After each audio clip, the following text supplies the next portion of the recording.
Okay, mayong hapon sa tanan. Salamat kayo sa patag-usa nga niya karon. Salamat ko nga nahibalo taday nga ni-graduate na diya si Maki ko. Graduate na diya, so salamat kayo. So salamat sa ato mga estudyante nga kato sa una na gikan dili pa man gwapa karon nagwapa naman.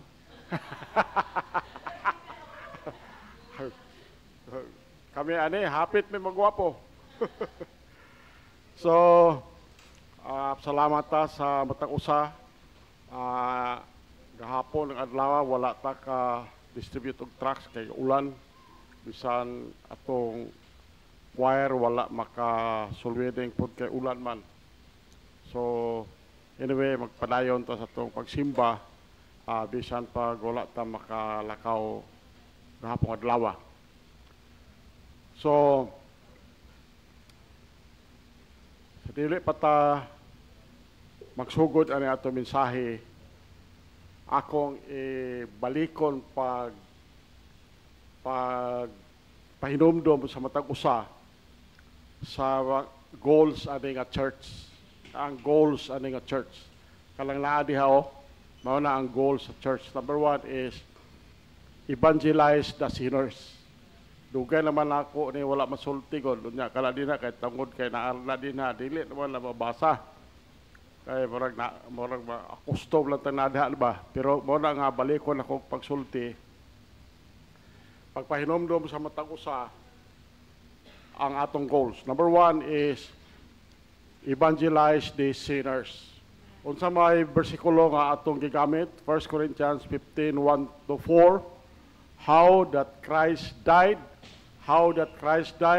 by shedding of His blood, ang tumong ana for all our sins, then gilubong siya, rose again the third day, according to the scriptures. Tungod kay ingon si Paul, in the day when God shall judge the secrets of men by Jesus Christ, according to my gospel. Mauna nga, ang gospel nga atong giwali diri pag-evangelize sa mga sinners, maunang 1 Corinthians 15:1-4. Number 2, edify the saints. Edify the saints. Mabasa na ito lang 1 Corinthians 14:12. Ingon dire, even so ye, for as much as ye are zealous of spiritual gifts, seek that ye may excel to the edifying of the church. So, mauna na siya, edify the saints. Number 3, exalt the Savior. Exalt the Savior. Colossians chapter 1 verse 18, and He is the head of the body, the church, who is the beginning, the firstborn from the dead, that in all things He might have the preeminence. So, ako lang nang gi-remind sa matag usa nga mauni ang goal ani nga church. Balikon ako, evangelize the sinners, edify the saints, and exalt the Savior. Okay, manindog ta atong basahon lang na sa slides. 2 Chronicles 31 verse 21, Old Testament ni siya, Old Testament. 2 Chronicles 31:21. Okay na mo?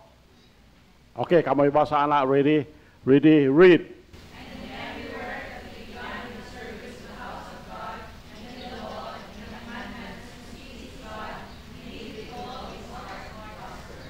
Ampo ta, mahal na mo langit nun, buhi na mga Diyos. Salamat kayo Ginoo sa among pagpadayon, sa pagsimba kanimo Lord sa Espiritu kamatuoran, o nagapadayon mi Lord, sa pagsimba sa among pagtuo, diha pinaagi sa imong dugo nga gipaagas ito sa cross. Amahan, among ipasalamatan ikaw niini, tungod kay dili sayon Ginoo, ikaw mismo nagpaagas og lugo alang kanamo. Amahan ning kahaponon, tagaig dakong pagtagad ang imong pulong, tagaigahop ang imong pulong. Salamat amahan sa among Sunday School, bisan pa naglain ang lawas ni Jade, pero nagpadayon siya Ginoo sa iyang pagtudlo sa imong pulong. Salamat usab sa mayong manindot nga awit sa choir nga naandam among kasing-kasing sa pagpaminaw sa imong pulong. Salamat kay Ginoo sa grasya, kaluoy, kalinaw imong gibubo ni nga church, imong gibubo sa tagsa amahan. Kini among pagampo, pangaliw po kanimo, gisalig na mo ang tanan Jesus Christ, among bugtong personal manluwas. Amen. Okay.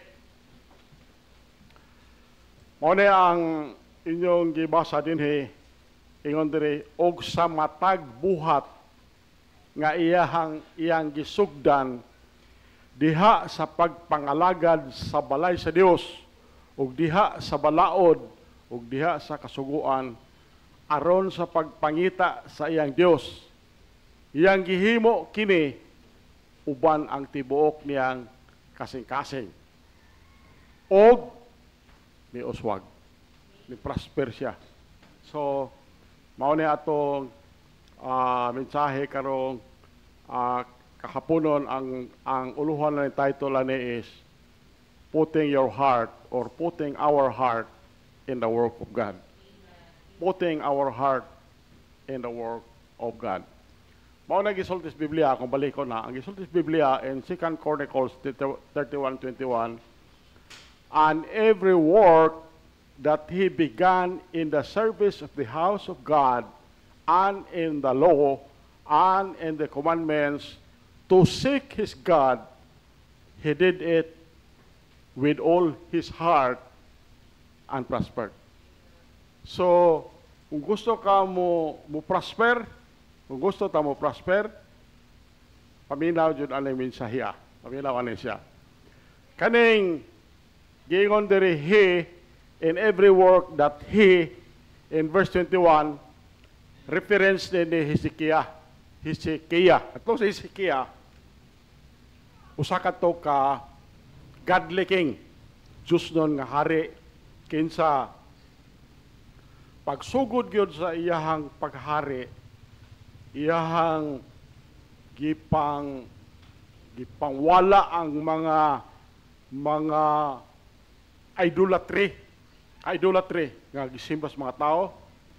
Dayon iyang gi-repair, iyang gi-reopen ang Jewish temple. Wala gihimo niya. So kadtong mga pagtulunan atong Canaanite nga fertility cults, katong usaana katong sa atong Sunday school nga ang ilang gisimba katos dayana nga daghan kaayog tutoy. Kadto iya tong gipambugkag, gipangwala to niya og ang tanan nga pagan nga mga practices nga mo'y nakabalda sa ilang paglambo, iyahang gipangwala, gipang-purge niya. He brought down the high places, katong high places na amalito ka ng taas nga lugar ang nanasa, to dito ang ilang mga idols na nasa, nga mao'y sentro sa pagan worship, iyang gidestroy. Gidestroy ni Hezekiah. Muna niya iyang gihimo. Now, whatever we do for the Lord, you can follow that in the screen. Whatever we do for the Lord, we should have our heart engrossed in the work.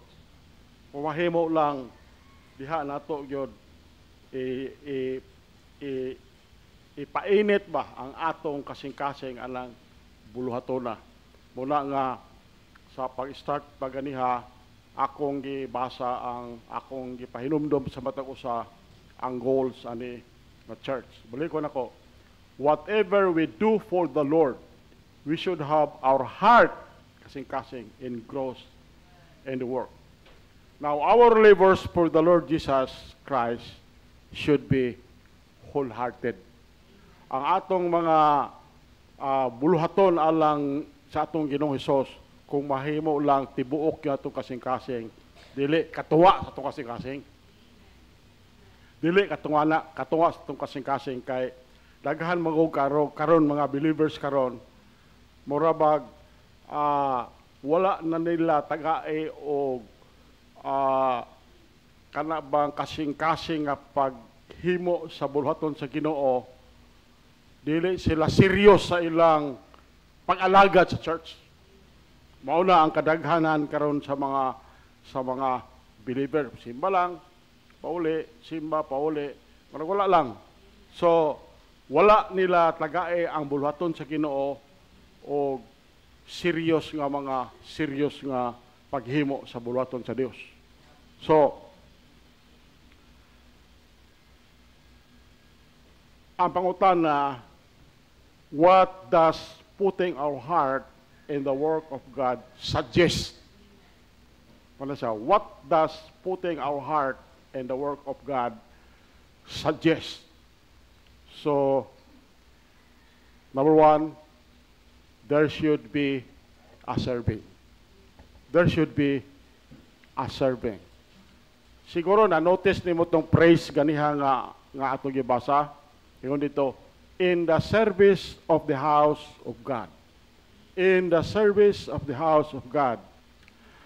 Nahibalo man ta si Jesus Christ giluwas ang matag usa nato nga ang tinguha sa Ginoo nga bualagad ta niya pinaagi sa ministry aning local church.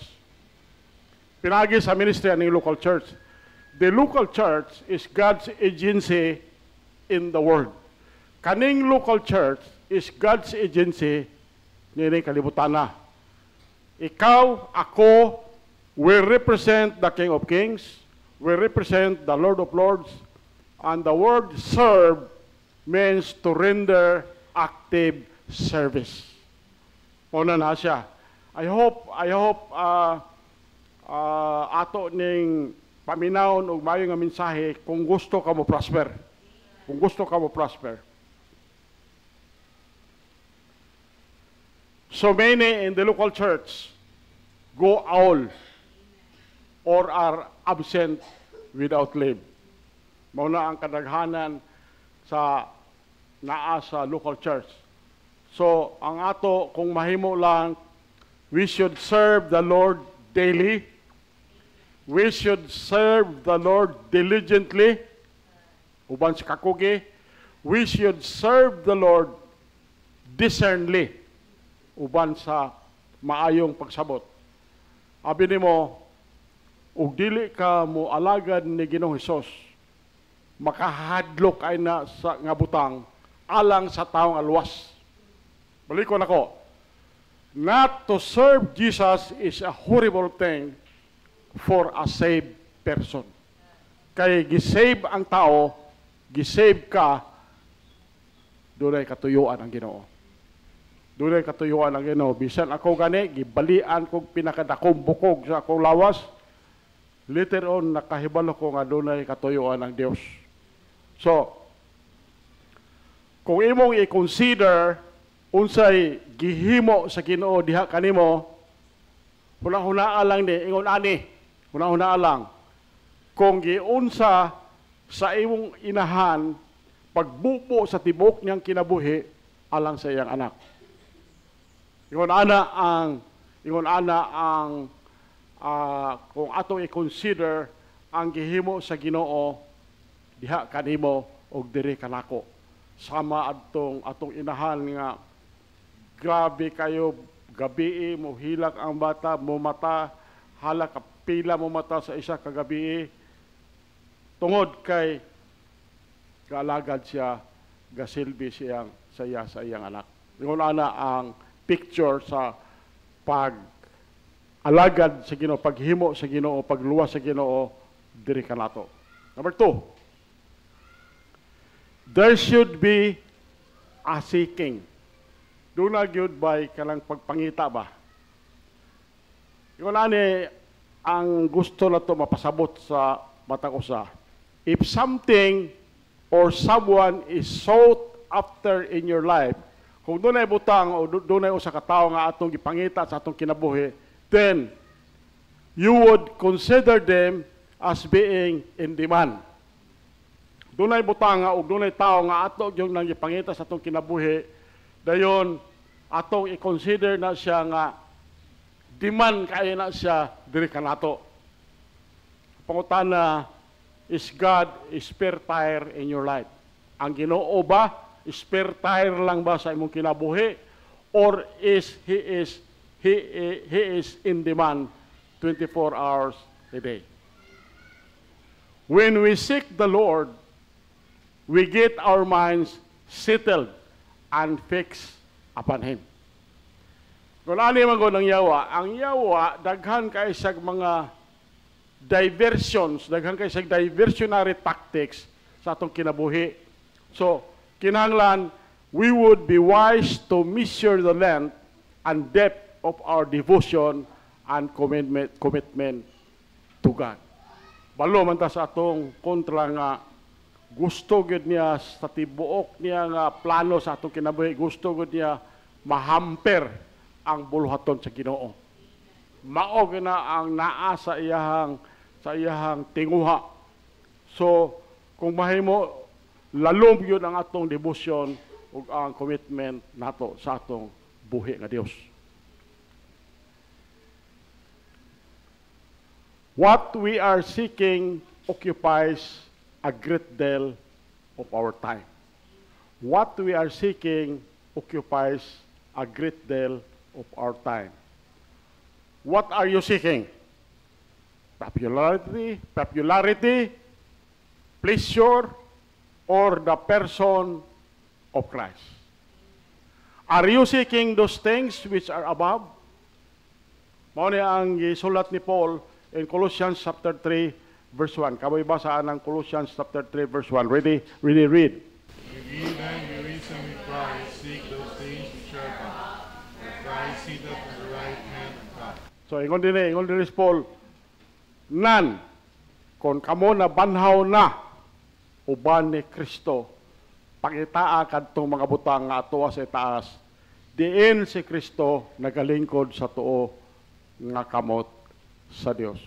So kita bitaw nga mga saved na ingon ang pulong sa Dios, nabanhaw na ta uban ni Kristo.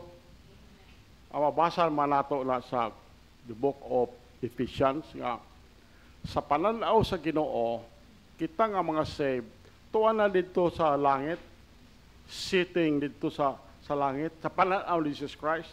Mauna gani akong giingon din nga, malibog ko pag-analyze ang bersikulo ha, pero mauna gisulti ni Paul. Nga kita sa pananaw sa Ginoo, tuwa na dito, tas kakalangaitan, kita nga mga saved. So, samtang nagpaabot gito sa reality niya ni alagaran na to ang Ginoo. Pangitaon gyud nato ang presensya sa Dios. Number 3. There will be a showering. There will be a showering. Ang Biblia nagsulti din since Hezekiah did what he did for the Lord wholeheartedly, out of love for Him, that he prospered. He prospered. Kung balik ko basag otro. Balik ko na ito basag otro. Second Chronicles 31:21. Kamoy basa na. Ready, read.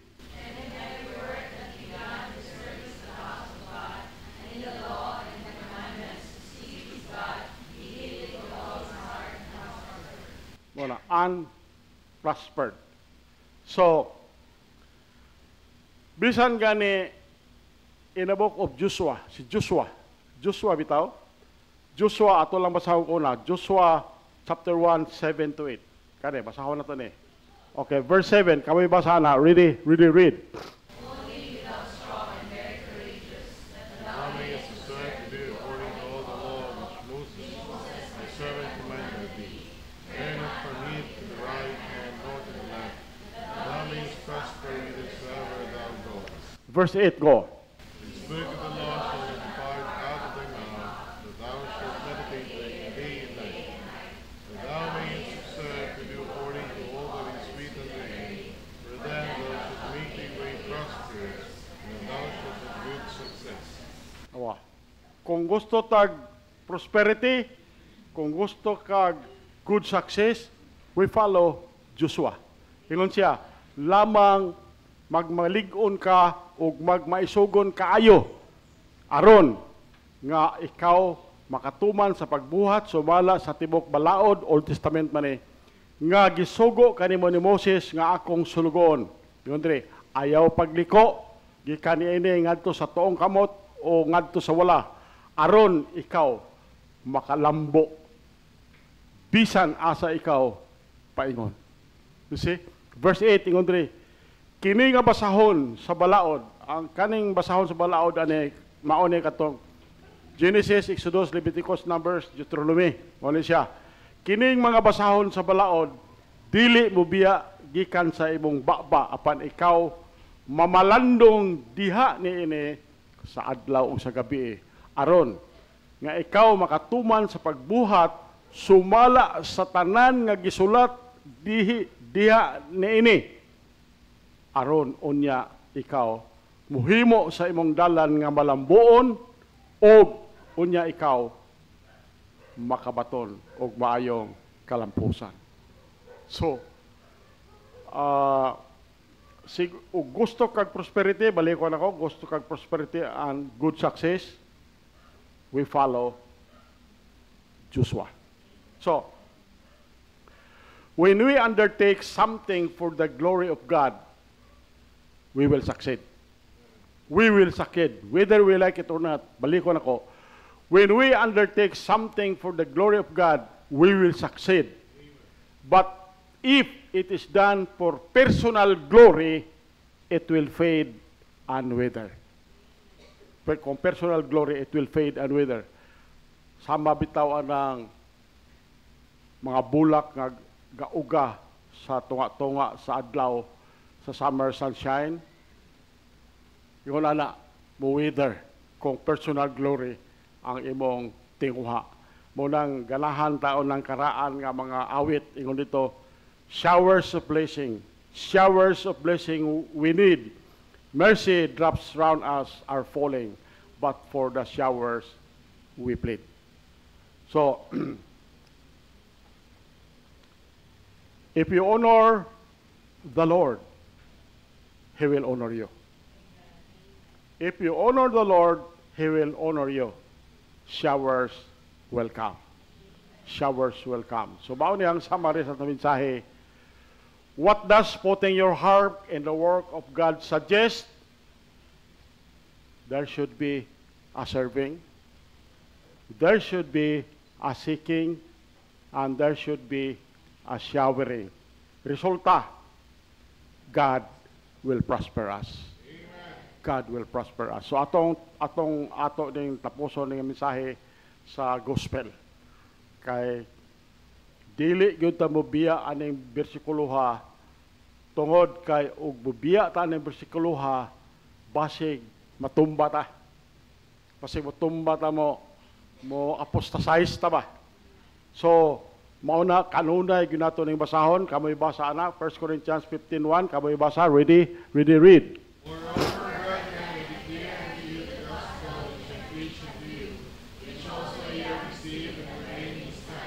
Verse 2 go.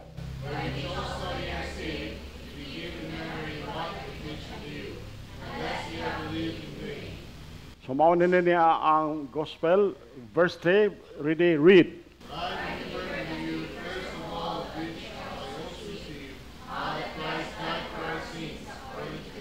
Verse 4 go.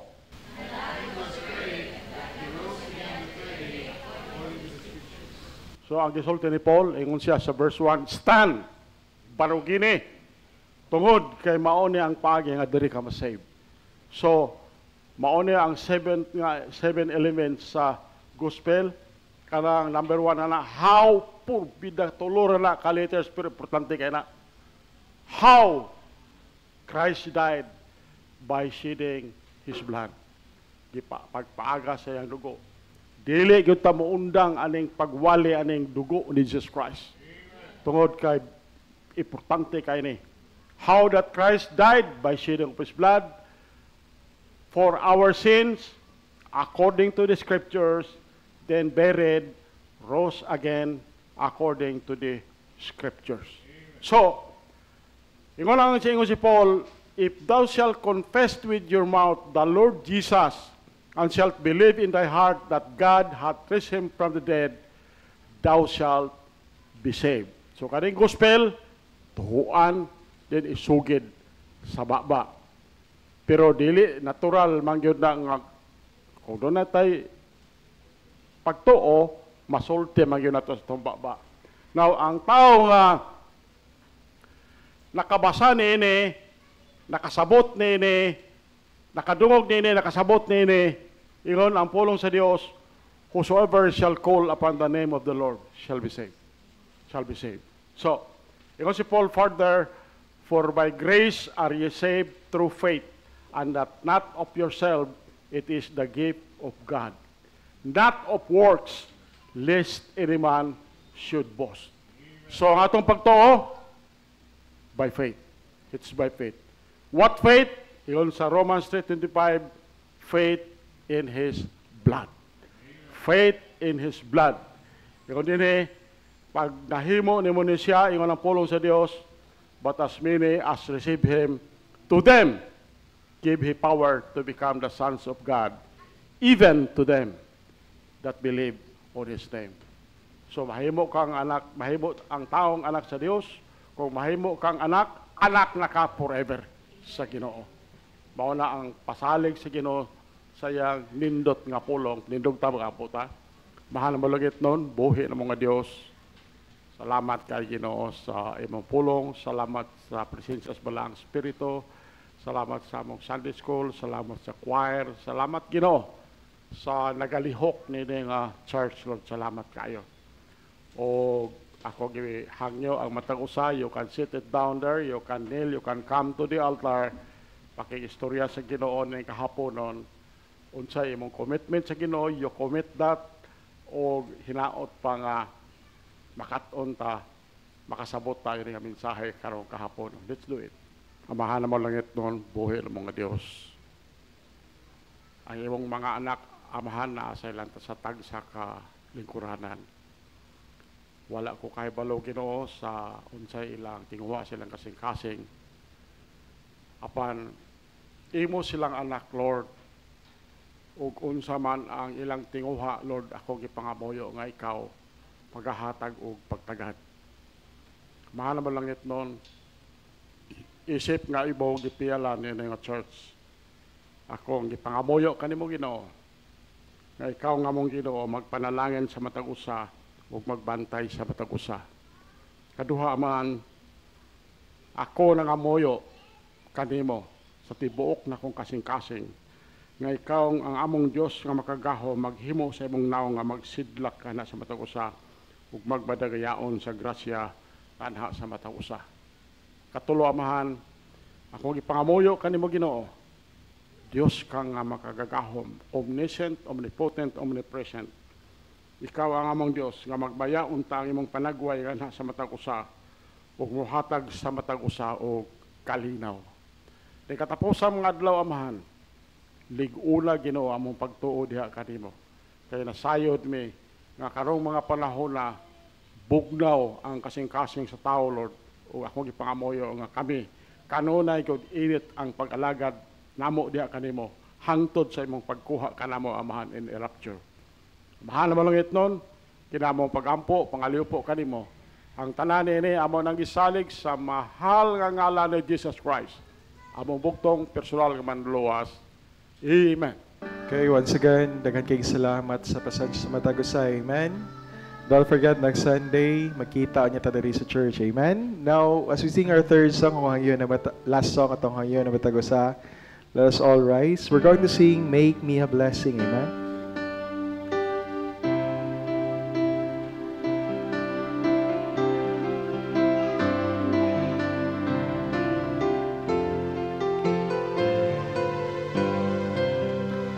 Okay, first stanza.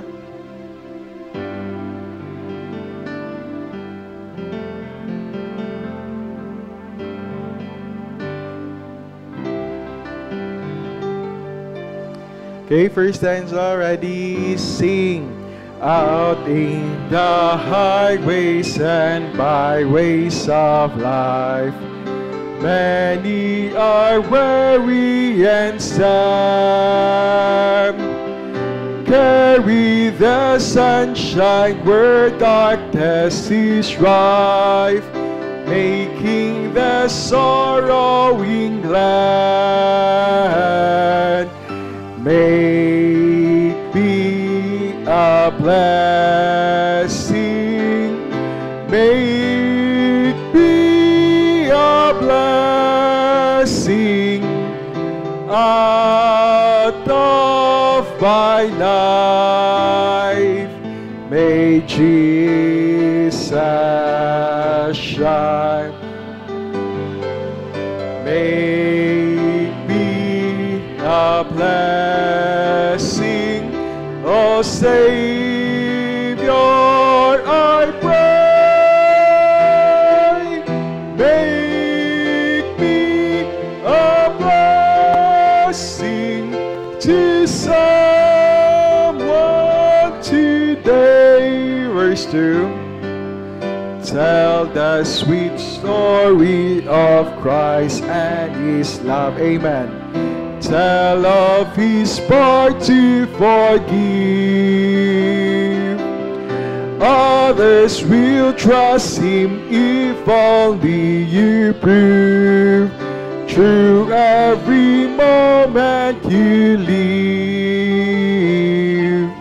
Make me a blessing, make me a blessing out of my life.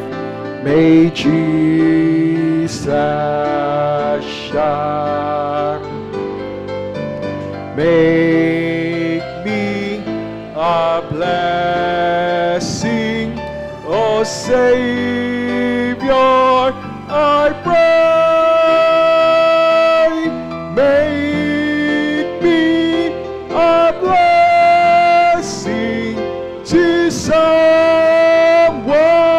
today. Last verse. Give us trust given to you in your need. Love as the Master loved you. Be to the helpless a helper indeed, and to your mission be true. Make me a blessing, make me a blessing out of my life. May Jesus shine. Make me a blessing, oh Savior, I pray. Make me a blessing to someone today. Amen. Let's bow our heads and let us pray. Heavenly Father, in the mighty name of our Lord and Savior Jesus Christ, we thank Thee, O God, for today. Salamat, Lord, sa among panimbahon karon. Gikan sa primero nga pag-ampo hantod sa katapusan nga pag-ampo. Sa kanunay, Lord, Ikaw nagauban ka namo. Salamat kay Lord sa presensya sa imong mga anak. Salamat, Lord, sa imong ipanggamit alang sa pagdala sa imong pulong. Heavenly Father, we are praying, O God, nga ang imong grasya, ang imong kaluoy, ug ang imong kalinaw, Lord, igahatag nimo sa matagusa. We are praying, Lord, for the fruit of the Holy Spirit, Lord, nga mga pamunga siya diri sa among kinabuhi. Nasayod na namiya, Lord, usan niya ito ang gugma. Among ginapray kanim, Lord, nga imong panalangin, Lord, ikahatag nimo sa matagusa. And samtang kami mag-end ini among panibahon, magapamauli kami.